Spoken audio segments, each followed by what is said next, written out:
I'm Stephen Monteith, and these are the 2020 Monte Awards. The Monte Awards are a different type of awards show, one that shines a light on movies that don't get as much attention as blockbusters or Oscar bait, or even the so bad they're good movies, but still deserve attention. It's about risk takers. It's about innovators. It's about movies that go unseen for one reason or another, but that really shouldn't be. You've seen the best. Now, see the rest that are still worth seeing. Okay, I did most of the talking about the Monte Awards and what they mean in last year's awards show, which you can watch on this channel, and about the categories and the nominees and why I picked the nominees on my podcast, Stephen Talks, which will have a link in the description. So you can go there and you can listen to why I picked tonight's categories, why I think they're important. The categories are best, well, not best, because the Monte Awards aren't about the best, but rather the sci-fi category, the post-apocalyptic / near future category, the fantasy category, the young adult category, the comic book movie category, the video game movie category, the horror movie category, and the animated movie category.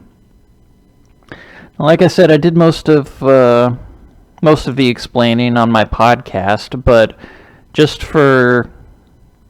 a quick recap, these categories all have something that they can teach us about ourselves, about society, about the world, about the future. They all offer deeper insights in ways that regular fiction can't. I mean, some of the best movies that have come out, the movies that have had the biggest amount of acclaim and the most success at award shows, are the ones that are supposed to be so grounded in reality. I mean, even a movie like Joker, which is about a comic book character who's been around for 80 years now and done all sorts of strange things, like I don't think I even need to give you a rundown of the Joker's resume at this point, but there have been two actors who have been recognized by the Academy, the Oscars, for playing the Joker. And that's Joaquin Phoenix and Heath Ledger. And they both played him in the most realistic and grounded ways possible. So you can see how there is an argument to be made for a bias against sci-fi and fantasy, against the supernatural, against the impossible. But having that impossible element gives us so many new ways to explore things about ourselves, to look at it in new ways. And when you take those kind of risks, when you take the risk of telling your story with the setting, having it set in a galaxy far, far away, or in a castle that only wizards and witches can enter, then you open up whole new worlds for people to explore. Risk-taking is one of the biggest things that I like to reward personally, Because if it wasn't for that kind of risk-taking, so many great stories wouldn't even be there. You know, it's a symbiotic relationship, really. I mean, between the storyteller and the audience, trying to find that balance. You know, how far can the storyteller go with their risk taking? How much of a risk will the audience take on it? And that risk doesn't always work out. Not for the storytellers, not always for the audience. You go to a movie, you say, well, this looks pretty extreme, looks pretty out there, but I'm going to take a risk on it. I'm going to spend what little money I have to take a couple of hours out of my life and to let all these people entertain me. Is it worth it? Well, in the case of these movies, at least, for the Monte Awards, I say, yes, it is worth it. I say for these 8 movies, and for all the other movies that I considered for these categories, that yes, it is worth it. Even though critics and even some audience members said no, it wasn't, you know, maybe even the studios lost faith in these movies and refused to, you know, go the distance with them. Sometimes that's just how it is.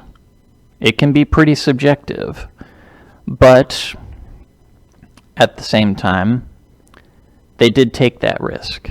And for me personally, I feel that they did the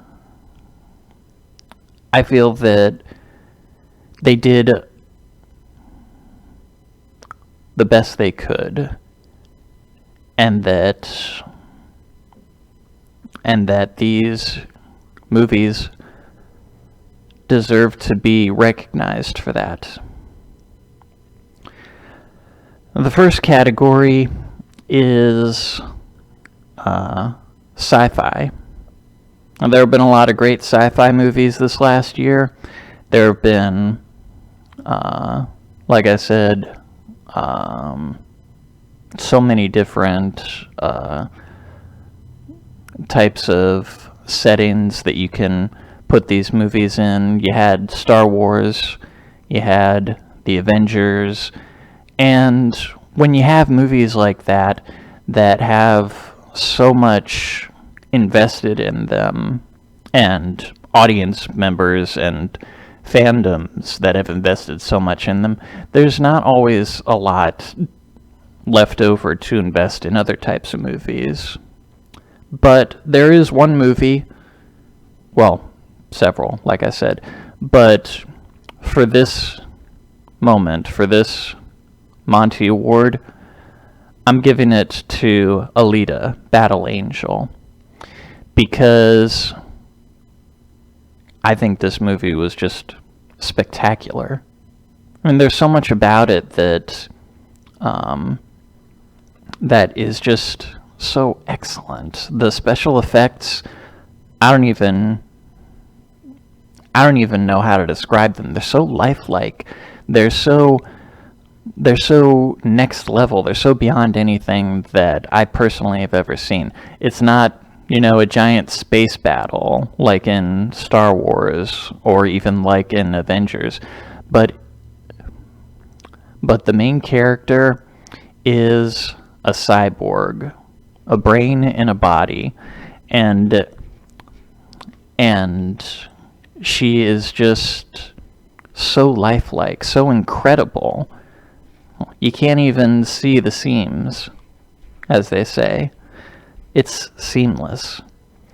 And beyond that, like I said, the main character is a cyborg, so she has a lot of identity issues, which we all have sometimes. You know, she's a young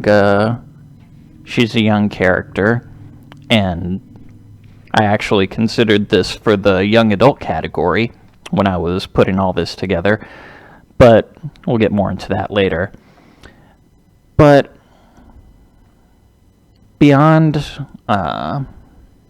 But beyond that, it's a huge investment.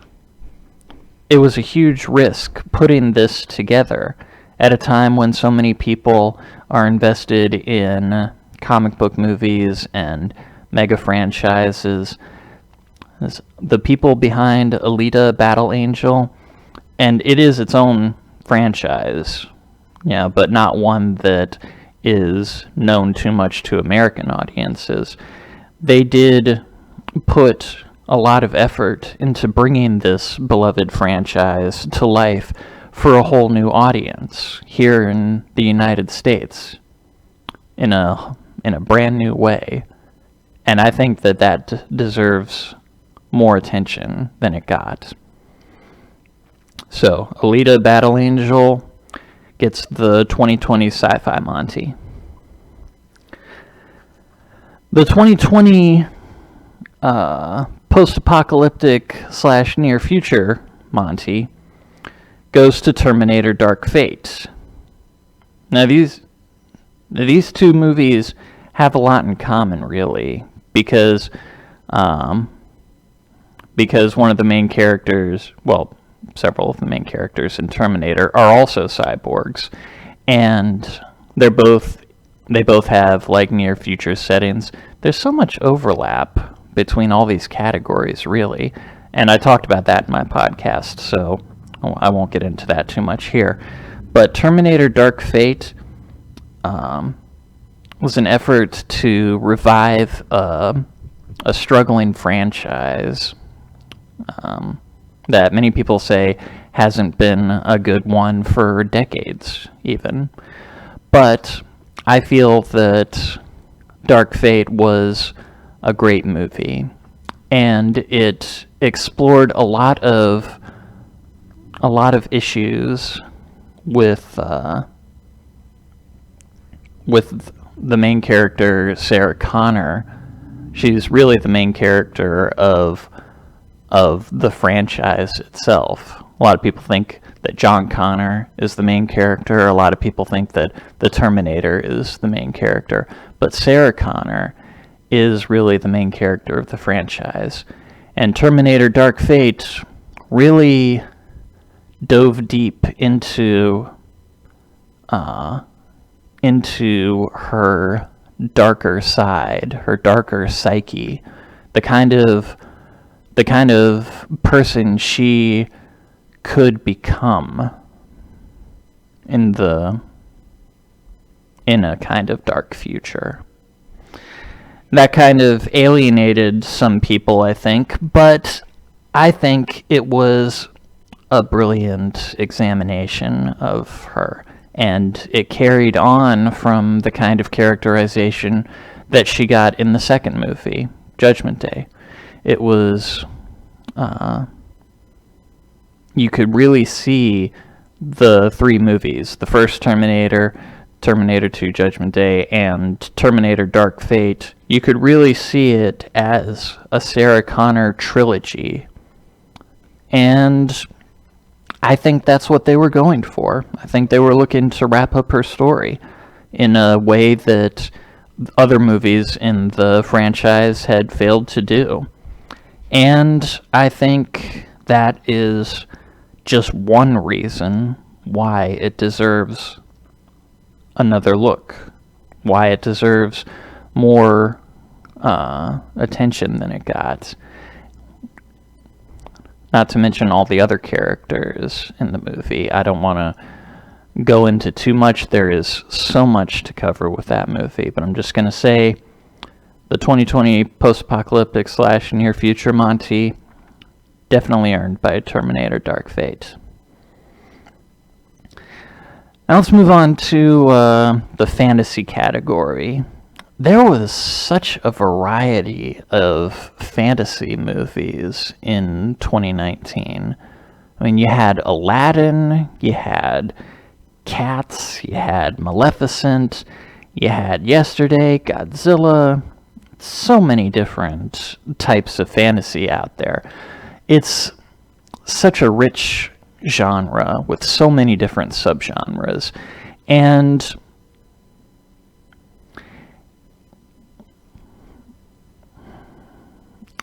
And I'm surprised I'm saying this. I think that the movie that deserves a real second look is Fantastic Beasts: The Crimes of Grindelwald. You wouldn't think that the Harry Potter franchise would need this kind of second look. I mean, after decades, you would think that that it would have all the attention it needed. You would think that enough people who had been invested in the franchise for so long would have already given it enough of a chance. Well, I'm saying that it deserves more of a chance. First of all, there's some controversy about one of the main stars, Johnny Depp. Now, Johnny Depp, he's a great actor, but there was some controversy about his personal life. Just to keep from getting too much into this, I'm going to say that a lot of the hate that he got over the last couple of years was undeserved. If you want the details, you can look them up online. I think that he was really unfairly judged during all of this, and for that alone, I think the movie suffered a lot more than it should have. I think that people really need to look deeper into the details behind that, and then give this movie a second look if that was the reason why they didn't go see it. Another reason is the relationship between Grindelwald and Dumbledore. There was not much of it in this movie. But I'll tell you, and that disappointed a lot of people, of course, who were hoping to see a relationship between them. But as a writer, I have to say that that's a bit of an unfair judgment too. Because as I understand it, the plan was to make 5 Fantastic Beasts movies. And this is only the second one. We are not even halfway through what they hoped to go through. And while it's too late to change things for Fantastic Beasts: The Crimes of Grindelwald, there is plenty of time to make up for any shortcomings in the next few movies. I mean, the first one, Fantastic Beasts and Where to Find Them, I wouldn't say it had universal approval, but it was certainly very well received by myself and by the general public. And The Crimes of Grindelwald, for all of its faults, it's not a bad movie. It has some faults, but nothing that I would say is a franchise killer. There is plenty of story left to be explored here, and I, for one, would love to see it explored. It might be too late to turn this movie into a financial success, but that's no reason to abandon, what's next. I think that the Fantastic Beasts franchise deserves to have another shot, at least one more movie, to show that they can course correct.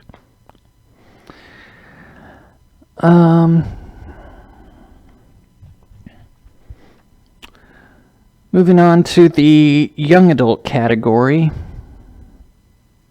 This one was actually kind of a tough one.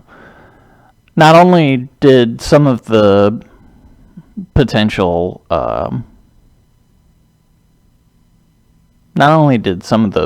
recipients, like Alita Battle Angel, more belong in other categories like sci-fi,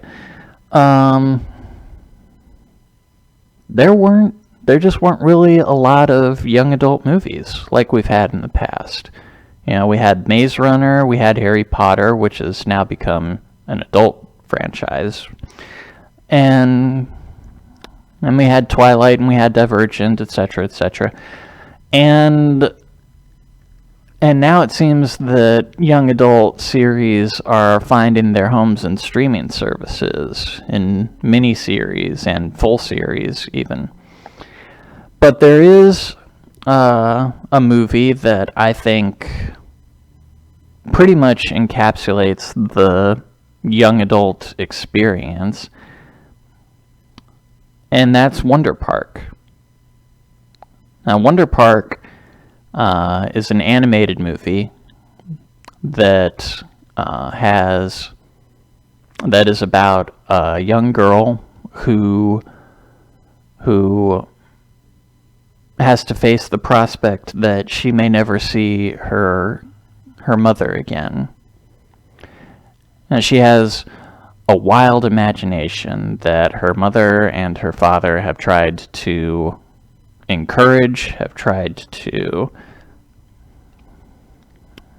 keep her on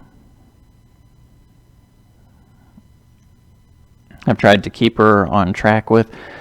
But as she gets older and as she faces the harsh realities of life, she starts to lose that wonder. And then one day she's in the woods and she finds that the theme park, the amusement park that she imagined and that she was creating in her mind and with her mother's help, was suddenly real. And she was suddenly on a quest with characters from the amusement park to try and save it, to try and save the wonder. I love this movie. I mean, it's not your traditional young adult movie. It's not your traditional coming-of-age story. But if there's one thing that I think all coming-of-age stories and all young adult stories and all stories really should be, they should all be a mix of, they should all be about balancing wonder with reality.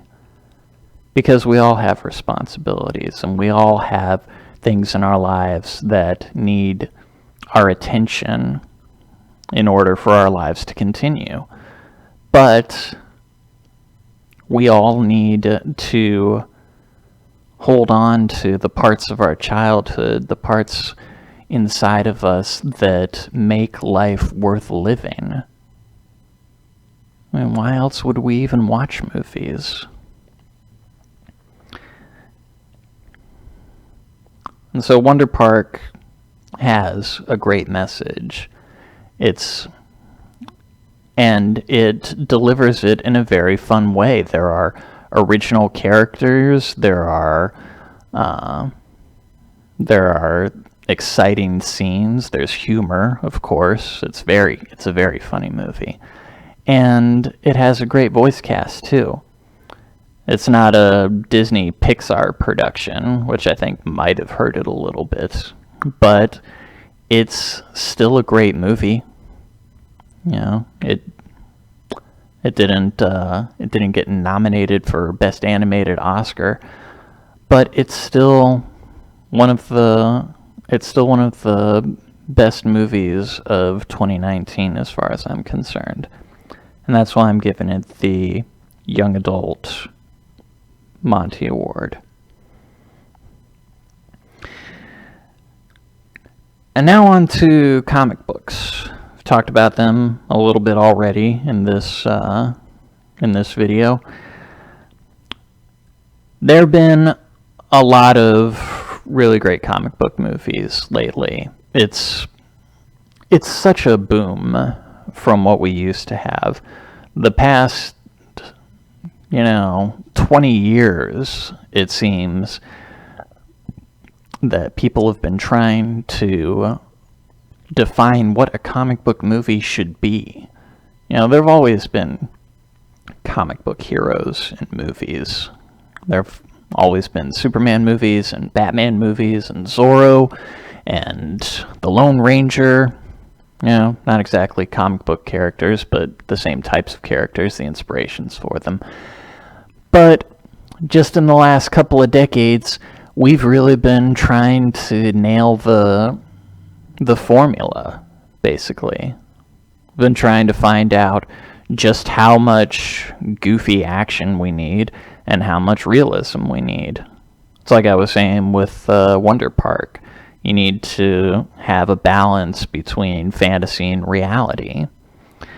And even though, like I said, a movie like Joker can win Oscars for having a serious, grounded tone to them, what I think makes comic book movies great is that other element that they embrace, the fantasy element that they embrace. Sometimes though, it just seems like the deck is completely stacked against a movie. I mean, you gotta have so many different things in order to make a movie. You need to have, first of all, a studio willing to back it, willing to back you up on your choices, on your decisions, on your creativity, and that knows how to rein you in when necessary. But, like I said at the beginning, you also need to be willing to take risks with it. You need to be willing to do more than just copy something directly off of a page. You need to be, because adaptations don't always translate directly. That's something that comic book movies have struggled with, and that recently they've discovered they simply don't have to. Captain America Civil War, for example, was nothing like the Civil War comic books. It was still one of the most successful movies that Marvel Studios produced.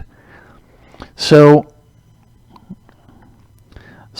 what do comic book movies need to do? How do they thread the needle, as they say? How do they get all of the elements together that they need to without losing any of the essentials? And how do they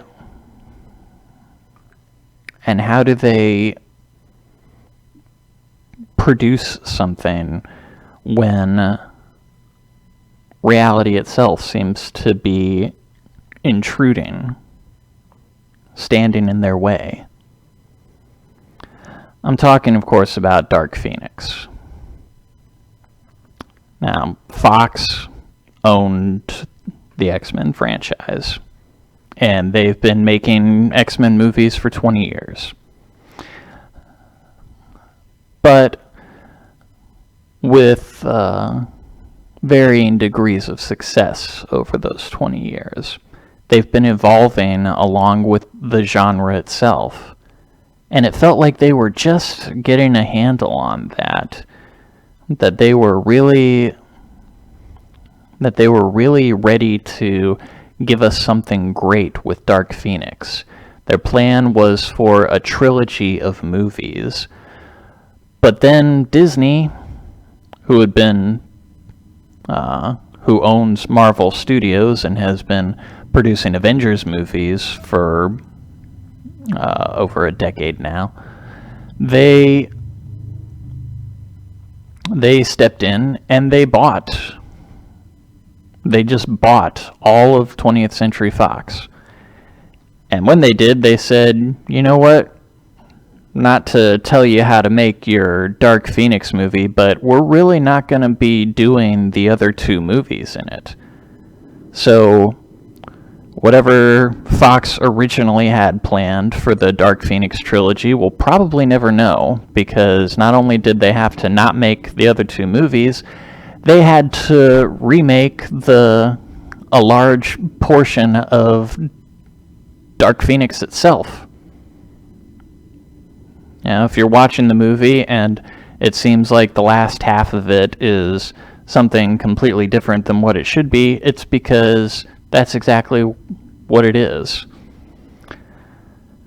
Despite that, it's not a bad movie. It's still a good movie. And we're never going to get the trilogy that they intended. I mean, that's gone. That's a complete impossibility now. But the movie that we got instead, as much of a rushed mess that it was to try and give us something in place of what we were supposed to get, it still succeeds. It's still a good movie. It just couldn't stand up to reality, is all. So, I'm giving the 2020 comic book movie Monty to Dark Phoenix. I encourage everybody to see it. And if New Mutants ever reaches theaters, I encourage you to see that too. Because that's the very last X-Men movie that Fox is ever going to make.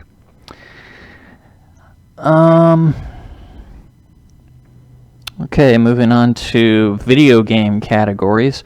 This one was actually really hard to pick. And not just because there were only 2 video game movies this last year. I don't count Jumanji: The Next Level. That is a movie about video games. It's not a movie based on a video game. Heck, it's a movie based on a board game that turned into a video game. And it's great, but, you know, doesn't exactly fit the definition. And, of course, it's hugely successful, so it doesn't need any help from the Monties anyway. The 2 movies that do belong in this category are Pokemon Detective Pikachu and Angry Birds 2. And I feel they both deserve a win. As well as both of them did, I don't think either of them did as well as they should have. I think they both... I'm surprised I'm saying this about Angry Birds, but I think they both deserved to do a lot better than they did in theaters. But since Detective Pikachu did better at the box office and is higher up on more best lists for video game movies, Angry Birds 2 it is. Angry Birds 2 has more of a story and a better story than the first Angry Birds movie. It fleshed out the characters, it gave them more interactions, more dynamics with each other, and it introduced new characters as well. And I think it did a pretty good job. Full disclosure, never actually played Angry Birds myself. But, like I say, Angry Birds movie, you know, it's a good movie. And it deserves to do better than it did. So many animated movies came out this last year. And I'll talk more about that in the animated category. But they all just sort of crowded it out. You know, that and coming off of the first Angry Birds movie, which wasn't that good, sort of contributed to Angry Birds movie 2 not really getting the fair chance I think it deserved. So, without further ado, going to give the video game movie Monty to Angry Birds movie 2. Now, we're coming into the last two categories here. First, the horror movie category. There have been a lot of horror movies. The variety is almost as great as the fantasy movie variety. And a lot of these are remakes or based on books, but there are some original ones as well. I'm going to give this one to Child's Play, though. The Child's Play remake was genuinely creepy and terrifying in some ways. And it's and it's just such a great performance by Mark Hamill as Chucky. Brad Dourif was the original Chucky, the original, Child's Play doll that has the soul of a serial killer inside of it. But in this version of it, in this remake, Chucky's a robot. He's got a head full of bad wiring, bad programming, but unfortunately, he has access to the internet, and that makes him kind of dangerous in our modern world. It's still silly, to see a little doll running around killing people, but that also adds to the horror of it all. And they get pretty creative with not only the killing, but with the way that he terrorizes the other characters in the movie. And like I said, Mark Hamill's performance is just amazing. You're not just afraid of Chucky. At times, you actually feel sorry for him. And it's just such a layered performance. The human characters, too, do a great job of interacting with him and with each other. Overall, I really think this movie was just hurt by the fact that it is a remake and that it doesn't have the original premise or the original Chucky. And I think that's unfair. I think that it deserves to be its own thing, to have a second look. So, 2020 horror movie Monty goes to Child's Play 2019. And our last category here is the animated movie. Now, there are so many different ways to animate a movie.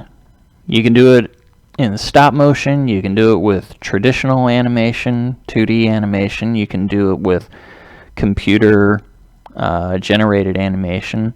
The Lion King came out this last year, wanted to be 100% photorealistic. I don't know, they just wanted to see if they could do it.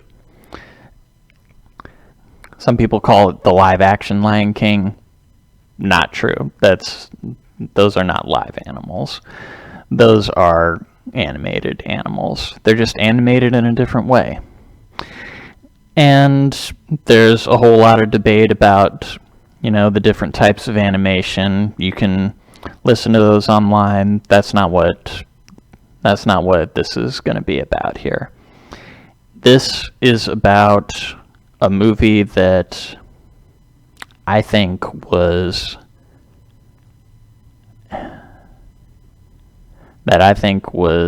just sort of left on the shelf, kind of. And that's the Lego Movie 2. Now, the first Lego Movie was so great. It seemed like everybody loved it. It seemed like it was like it just came out of nowhere and, you know, dropped right into our hearts. But then came the Lego Batman movie and the Lego Ninjago movie, and it seemed like we were just getting so many Lego movies. And this is in addition to all the you know, the Lego movies that don't get released in theaters also. And so by the time the Lego Movie 2 came out, it seemed like, well, the novelty's kind of worn off for me. Plus, it's got a tough act to follow with the first Lego movie, so let's see where this goes. But I don't know. I don't really know what happened to it. I don't know why it wasn't as successful as the first movie. But I definitely think it should have been. Because this movie had something to it. It had more than just the subtle social commentary. It had more than just the antics and the animation. It had more than just the characters and the characterization. It had what the first movie had. It had heart, and it had a message to it. So, if there's something that all of these movies that I've been talking about tonight have had in common, it's that they're all about personal growth. They're all about seeing who you are. They're all about trying to keep some faith and hope and optimism in the face of adversity. They're all about trying to keep the magic in the dark times. And they're all about trying to make some kind of connection with an enemy, believe it or not. I mean, Alita, Battle Angel, Terminator, Dark Fate, Fantastic Beasts, The Crimes of Grindelwald, Wonder Park, Dark Phoenix, Angry Birds 2, Child's Play, Lego Movie 2, they've all had really great heroes and villains, and one thing that heroes and villains need is a good relationship with each other. And these movies did. You know, maybe they didn't get to explore it as much, like in the case of Fantastic Beasts. Like I said, that could come in later movies. Same with Alita, Battle Angel. But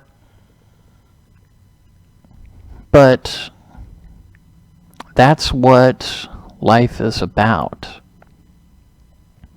It's about seeing that it's not as simple as heroes and villains.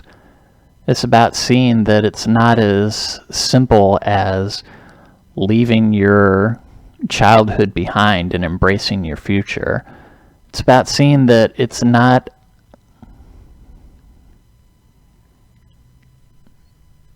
about light and dark, but rather finding the light in the darkness. It's about staying who you are. That's what all these movies are about. They're about staying who you are, even when everyone is trying to get you to change.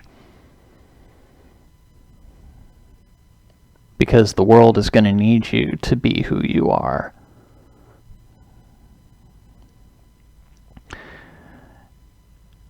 That's the message of Lego Movie 2, and why it gets the animated movie Monty.